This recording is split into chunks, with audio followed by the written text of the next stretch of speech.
욥기 39장 19절에서 30절. 네가 말에게 그 엄청난 힘을 주었느냐?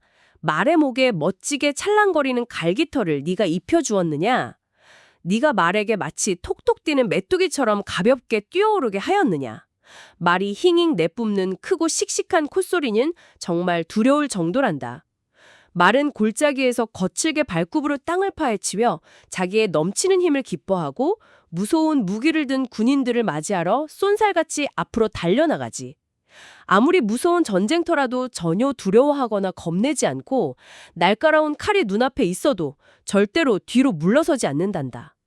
말의 등 위에서는 무기가 가득 든 화살통이 덜그럭거리고 햇빛에 번쩍이는 창과 짧은 창들이 무섭게 빛나고 있어.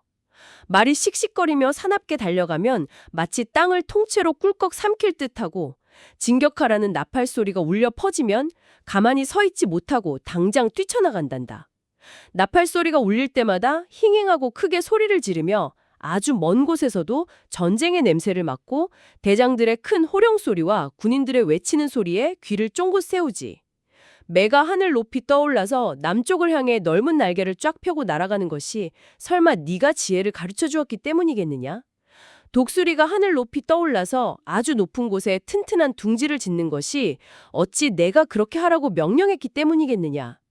독수리는 깎아지른 듯한 아찔한 낭떠러지에 집을 짓고 뾰족한 바위 꼭대기나 아무도 갈 수 없는 험한 곳에서 살고 있단다. 그렇게 아주 높은 곳에서 맛있는 먹잇감을 살피는데 독수리의 눈은 엄청나게 먼 곳까지 똑똑히 볼 수 있지요. 독수리의 어린 새끼들도 사냥감의 붉은 피를 빨아먹고 자란단다. 그렇게 쓰러진 사냥감이 있는 곳에는 언제나 독수리가 모여들기 마련이지. 와, 방금 들으신 이야기 어떠셨나요, 여러분? 네, 진짜 뭔가 눈앞에 한편의 거대한 자연 다큐멘터리가 쫙 펼쳐지는 느낌이랄까요? 맞아요. 그런데 조금 이상하지 않나요? 지금 욥은 자기가 가진 모든 걸 다 잃고 막 엄청난 고통 속에서 하나님께 울부짖고 있는 상황이거든요. 아, 그렇죠. 도대체 나한테 왜 이러시냐고 막 눈물로 묻고 있는데 네. 그런데 하나님이 그 폭풍을 속에서 나타나셔서 하시는 대답이 위로나 어떤 논리적인 설명이 아니라 방금 우리가 들은 이 야생동물들 이야기인 겁니다. 솔직히 제가 욥이었다면 속으로 약간 황당했을 것 같아요. 나는 지금 아파 죽겠는데 왜 하필 전쟁터의 말이나 독수리 둥지 이야기를 하실까 하고요. 그러니까요. 근데 바로 그 지점이 이 본문이 가진 진짜 매력적인 부분입니다.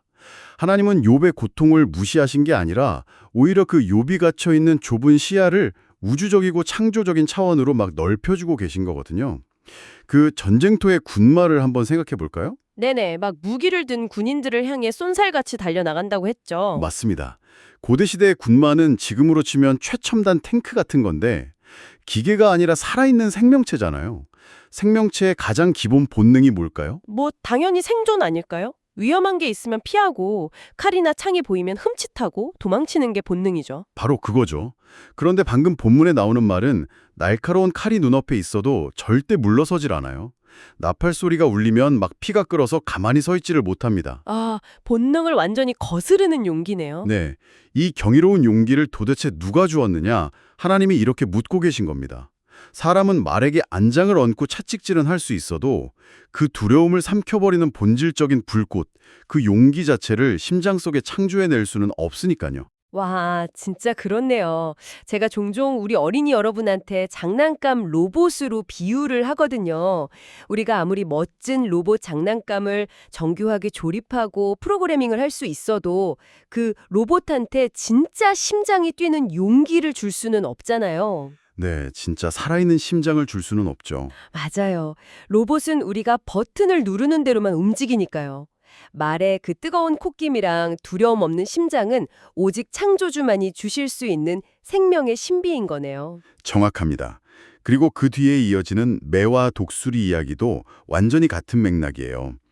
독수리가 나는 걸 보면 단순히 자기 힘으로만 날갯짓을 하는 게 아니거든요. 아, 그 눈에 보이지 않는 바람의 길을 탄다고 해야 하나요? 네, 열상승기류를 기가 막히게 찾아서 쫙 날개를 펴고 힘들이지 않고 꼭대기까지 솟구쳐 오르는 거죠. 그리고 깎아지른 아찔한 낭떠러지의 둥지를 들고요.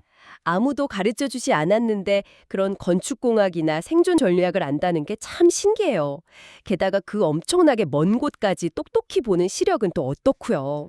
과학자들 말을 빌리면 독수리의 눈은 사람보다 훨씬 복잡해서 수 킬로미터 밖에서 움직이는 작은 주위까지 정확히 포착한다고 하니까요.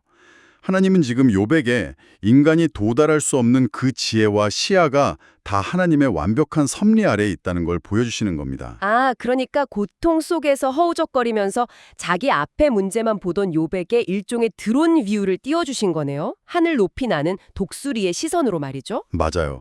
네가 당장 다 이해하지 못한다고 해서 내 큰 계획과 다스림이 없는 게 아니다. 이런 뜻이죠. 그런데 저는 이 구약의 동물 이야기에서 가장 충격적이고 놀랐던 부분이 신약 성경이랑 연결되는 지점이었어요. 네, 단순히 와 자연이 참 위대하다. 여기서 멈추면 절반만 본 거거든요. 이것을 신약의 더 큰 그림이랑 연결해 보면 이 동물들의 특징이 우리 영혼을 울리는 정말 깊은 영적 진리랑 연결됩니다. 그 연결고리가 바로 아까 말씀하신 말의 용기, 그 히브리어 단어와 관련이 깊죠. 맞습니다. 성경 원어인 히브리어로 말에게 주신 이 엄청난 힘과 용맹함을 게부라라고 부릅니다. 게부라. 발음부터가 뭔가 되게 강렬한 느낌이에요. 그렇죠. 이 게부라는 그냥 덩치가 크다, 근육이 세다 이런 물리적인 힘만 뜻하는 게 아닙니다. 당장 목숨을 잃을 수 있는 아주 무서운 싸움터 속에서도 절대 물러서지 않는 압도적인 능력, 꺾이지 않는 담대함을 뜻해요. 그런데 여기서 조금 의문이 드는 게 군마는 막 적을 부수고 승리하는 되게 파괴적인 이미지잖아요. 근데 예수님이 신약에서 보여주신 모습은 무기를 들고 로마 제국이랑 싸우신 게 아니라 십자가에서 가장 무기력하게 죽임을 당하신 건데 이게 어떻게 게부라의 용맹함이랑 연결이 되는 걸까요? 아주 예리하고 중요한 질문입니다. 세상 사람들의 눈으로 보면 십자가는 철저한 실패고 나약함이죠. 하지만 영적인 시야로 보면 십자가야말로 우주 역사상 가장 무섭고 치열한 전쟁터였습니다. 아, 로마 군인이 적이 아니라 온 인류를 묶고 있는 죄와 사망이 진짜 적이었으니까요. 네, 예수님은 바로 그 보이지 않는 제일 무서운 적군을 향해 돌진하셨던 겁니다. 생각해보니까 겟세마네 동산에서 예수님이 기도하실 때 모습이 떠오르네요. 땀방울이 핏방울이 될 정도로 극심한 두려움을 느끼셨잖아요. 이 잔을 지나가게 해달라고 하실 만큼요. 맞습니다. 여기서 게부라의 진정한 의미가 완성됩니다. 진정한 용기라는 건 아예 두려움을 못 느끼는 사이코패스 같은 게 아니거든요. 그 끔찍한 두려움과 고통을 온몸으로 다 알면서도 우리를 향한 사랑 하나 때문에 그 두려움 속으로 한 걸음 내딛는 것. 그게 바로 게부라입니다. 소름이 돋네요. 짐승의 맹목적인 돌진이 아니라 온 인류를 살리겠다는 온전한 사랑으로 두려움을 뚫고 나아가는 자발적인 돌진이었군요. 그럼 독수리의 지혜는 어떻게 십자가랑 연결이 되나요? 독수리가 저 높은 폭풍 위를 날면서 멀리 있는 먹잇감을 정확히 보는 것처럼 예수님도 당장 눈앞의 십자가 고통에 갇히지 않으셨던 겁니다. 아, 그 너머에 있는 부활의 승리를 바라보셨군요. 네. 사망 권세가 다 깨지고 우리 인류가 하나님과 다시 화해하게 될 그 영광스러운 미래 지평선까지 내다보시는 그 영원한 시야, 즉 지혜가 있었던 거죠. 정리가 싹 되네요. 무서운 전쟁터를 향해 달리는 말의 용기. 그 게부라로 십자가의 고난을 정면으로 통과하시고 독수리의 눈으로 부활의 승리를 바라보신 거네요. 만약 그때 예수님이 무섭다고 도망치셨거나 포기하셨다면 우리는 어떻게 되었을까요? 진짜 상상하기도 싫은 끔찍한 절망입니다. 맞습니다. 그래서 우리는 이 성경의 진리를 그냥 하나님이 동물을 멋지게 만드셨구나 하고 옛날 이야기로 넘기면 안 되고 오늘을 살아가는 우리 어린이 여러분과 부모님들의 실제 삶 한가운데로 가져와야 합니다. 정말 공감합니다. 우리 삶에도 늘 크고 작은 전쟁터가 펼쳐지잖아요. 솔직히 어른이나 아이나 두려운 건 똑같거든요. 부모님들만 해도 치열한 직장 생활, 매달 갚아야 되는 대출금, 또 우리 아이들 미래 걱정까지. 이런 게 다 무기가 덜그럭거리는 소리처럼 위협적으로 들리잖아요. 어린이들도 마찬가지예요. 어른들 눈에는 작아 보일 수 있지만 아이들한테는 새 학기에 낯선 친구들한테 다가가는 거나 어려운 공부의 벽을 마주하는 것, 또 가끔은 친구들의 괴롭힘에 씩씩하게 맞서야 하는 그 모든 순간들이 진짜 피가 마르는 전쟁터죠. 맞아요. 그런데 우리가 무서운 일 앞에 섰을 때 흔히 듣는 조언이 기운 내, 이겨낼 수 있어 이런 말이잖아요. 하지만 내 속에는 용기가 단 한 방울도 안 남아 있는데 그걸 억지로 쥐어짜는 건 불가능하거든요. 도망치고 싶을 때 오늘 이 말씀이 주는 진짜 해결책이 뭘까요? 그게 바로 내 안에서 용기를 발명해내려고 끙끙대는 걸 멈추는 겁니다. 개불화는 원래 내 것이 아니에요. 군마에게 개불화를 주신 분도 하나님이시고 우리에게 개불화를 주시는 분도 하나님이십니다. 아, 내 용기를 짜내는 게 아니라 외부에서 주어지는 능력, 즉 예수님이 주시는 계부라를 덧입는 거군요. 네, 이미 십자가에서 가장 큰 두려움과 사망을 이기신 예수님이 지금 나와 함께 하신다는 걸 믿고 그분께 용기를 빌려오는 거죠. 그럼 우리의 태도가 완전히 달라져야겠네요. 무서운 일이 생길 때 뒤로 숨는 대신에 아주 솔직하게 예수님께 씩씩하게 기도하는 겁니다. 예수님, 저 지금 너무 무서워서 도망가고 싶어요.